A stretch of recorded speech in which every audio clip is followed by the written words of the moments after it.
The Pen Magazine, the audio version. The fear of death and hiding behind the wall.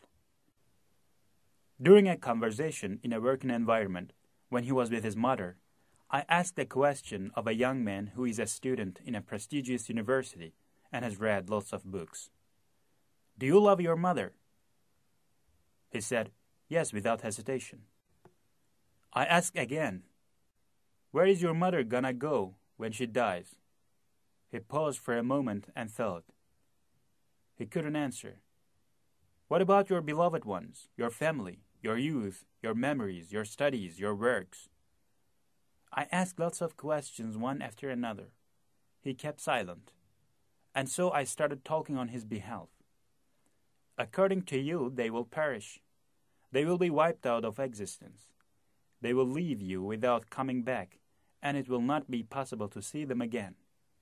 In short, it is a life that will cease to exist for no good reason."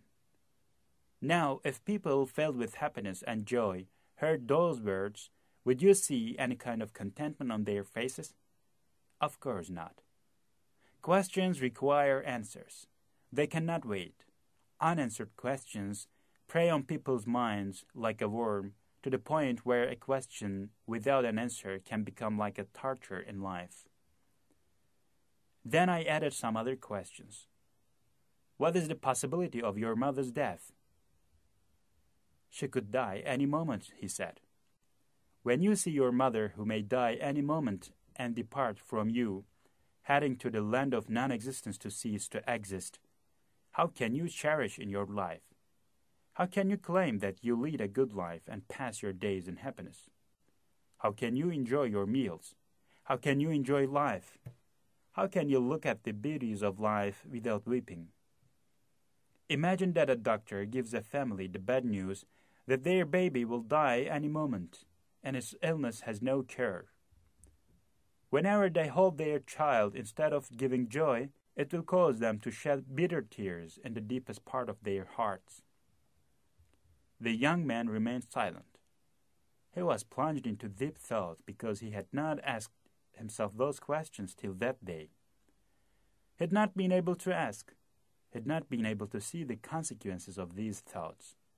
He had not been aware of the fact that all the things that he felt as joy and happiness were just temporary fantasies of his passions and lust. He has not known the painless pleasures that can be obtained through mind, spirit, conscious, and divine feelings. He has not been aware of the fact that he was living just putting his head under the sand of negligence like an ostrich. During those moments, it was as though life stopped and froze. He has not been aware of that his body was in heaven, but his soul was burning in the fires of the hell. He has felt pain, but he has never been able to find out where it came from. He has not known that he came to this world by a divine will. He has not known that life is a road leading to the hereafter. He has not thought that this world is a passage to eternity. Maybe he has thought himself as a fledgling jumping from his nest to the world. The following story, which is quite popular in the Oriental classics, and which was used by Imam Bediüzzaman and can also be found in the works of Tolstoy, gives a good example of people with this state of mind. A traveler jumps into a well without water to escape from a lion he came across in the desert.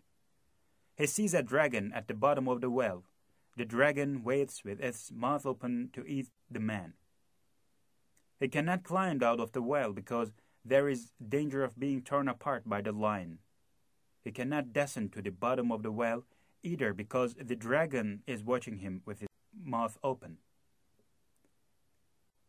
The poor man holds on with all his strength to a branch growing out of the wall of the well.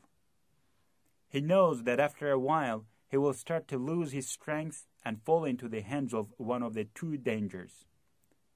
At that moment, he sees two mice gnawing at the branch he is holding. One of the mice is black, the other is white. The traveler then understands that he has no chance of escaping.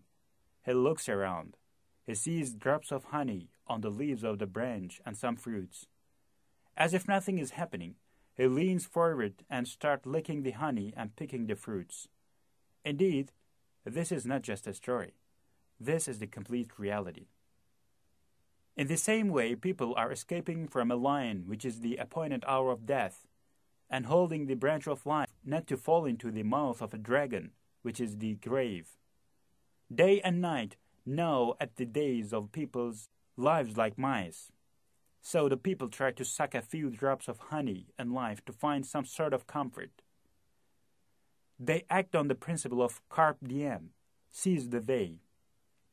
It is not possible to find a meaningful thing despite death. It is a reality that death demolishes everything, even erasing the memories of people to come.